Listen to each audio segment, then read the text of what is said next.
Assalamualaikum warahmatullahi wabarakatuh. Berjumpa lagi bersama saya Zaskia Olivia yang akan menyampaikan berita-berita teraktual dan terpercaya seputar Kabupaten Seruyan edisi Kamis 2 November 2017 yang kami rangkum dalam Kabar Seruyan.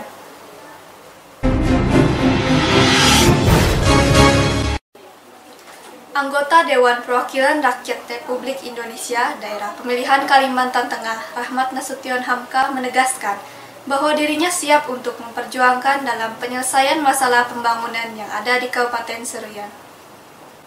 Anggota Dewan Perwakilan Rakyat Republik Indonesia Daerah Pemilihan Kalimantan Tengah Rahmat Nasution Hamka menegaskan bahwa dirinya siap untuk memperjuangkan dalam penyelesaian masalah pembangunan yang ada di Kabupaten Seruyan.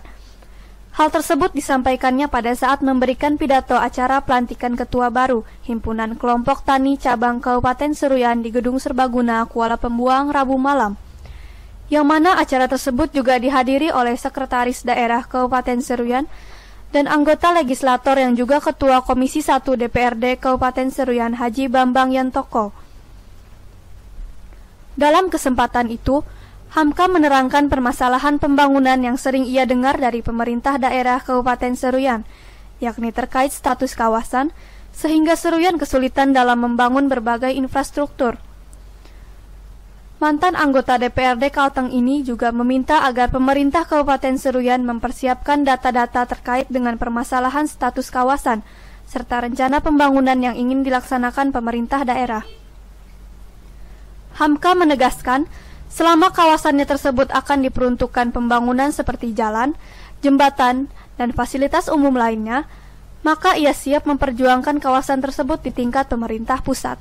Saya berharap pemerintah Kabupaten Seruyan menyiapkan data. Jadi mungkin status kawasannya itu kan kita harus real. Mana pembangunan jalan, jembatan maupun fasilitas yang terkena status kawasan, ini kita petakan. Lalu kita minta usulkan untuk pinjam pakai maupun alih fungsi.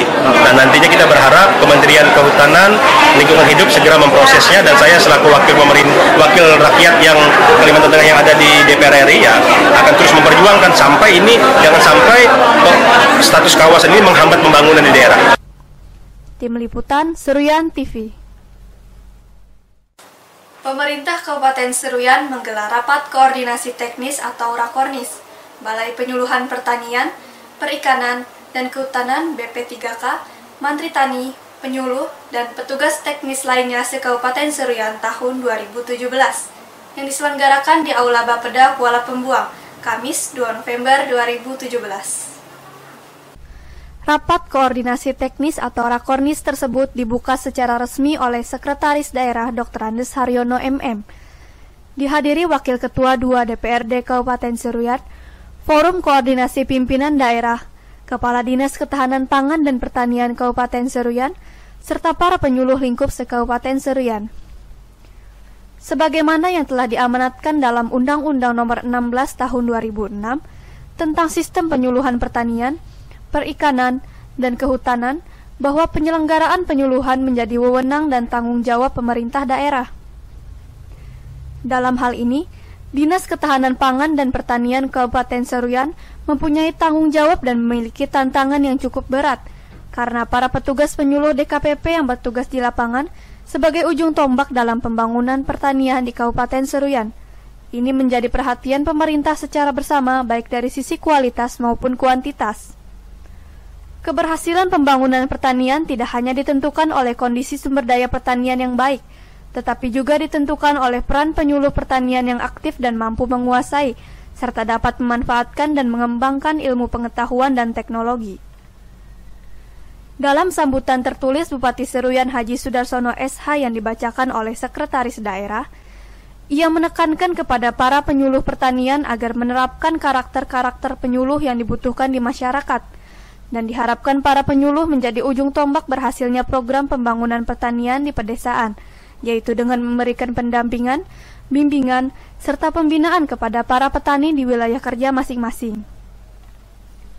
Sudarsono juga mengharapkan untuk kembangkan kegiatan rapat koordinasi penyuluh, Mantri Tani dan petugas teknis lapangan lainnya, agar dapat meningkatkan kapasitas dan kinerja para penyuluh pegawai negeri sipil, penyuluh swadaya, dan penyuluh swasta, sekaligus juga memberikan solusi yang tepat dalam menjawab tantangan dalam melaksanakan program dan kegiatan pembangunan pertanian. Tim Liputan Seruyan TV.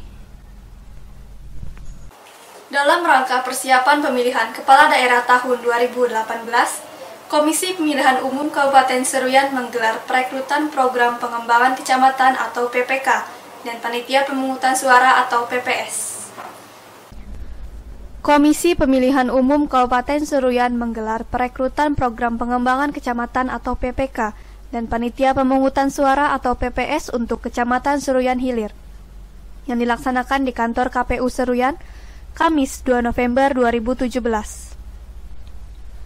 Ketua KPU Kabupaten Seruyan Agus Sukron Makmun menerangkan, perekrutan ini dilakukan pada setiap kecamatan yang ada di Kabupaten Seruyan, dan hingga saat ini ada 8 kecamatan yang sudah melaksanakan perekrutan tersebut, sehingga tersisa 2 kecamatan yang belum melakukan perekrutan, yakni Kecamatan Seruyan Hilir dan Kecamatan Seruyan Hilir Timur.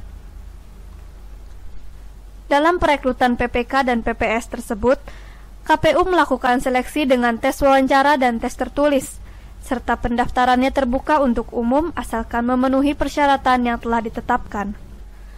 Agus Sukron menjelaskan tugas dari PPK dan PPS ialah masuk dalam pelaksanaan pemilihan kepala daerah, dan apabila ada calon yang maju melalui jalur independen, maka merekalah yang akan memfaktualkan berapa banyak jumlah kelompok penyelenggara pemungutan suara atau KPPS yang akan dibimbing oleh PPK. Ini ada tugas untuk pelaksanaan pemilihan kepala daerah, ya. Kepala daerah atau pemilihan bupati dan wakil bupati Seruyan tahun 2018 mendatang. Dan tahapan itu untuk mereka bekerja itu akan dimulai pada bulan ini juga, yaitu bulan November, sampai dengan nanti termasuk untuk andaikan nanti ada dari calon perseorangan atau masyarakat kita biasa menyebutnya dengan independen, itu mereka nanti juga yang akan memfaktualkan oleh PPS yang akan dibimbing oleh kawan-kawan dari PPK. Sebelum pelaksanaannya, KPU akan melakukan bimbingan teknis tentang verifikasi calon perseorangan, bimbingan teknis untuk pemutahiran data pemilih, dan bimbingan teknis perhitungan suara. Ketua KPU Seruyan juga menjelaskan nantinya di setiap kecamatan, baik dari kecamatan paling hulu sampai kecamatan yang berada di hilir, akan ada 5 orang PPK yang bertugas. Agus menambahkan tes perekrutan ini hanya dilakukan selama sehari saja, dan pengumuman hasil seleksinya akan diumumkan secara serentak setelah hasil seleksi direkap dan diplenokan. Tim Liputan Seruyan TV. Demikian berita yang kami sampaikan kali ini. Saya beserta kru yang bertugas mohon undur diri dari hadapan Anda. Terima kasih dan sampai jumpa. Wassalamualaikum warahmatullahi wabarakatuh.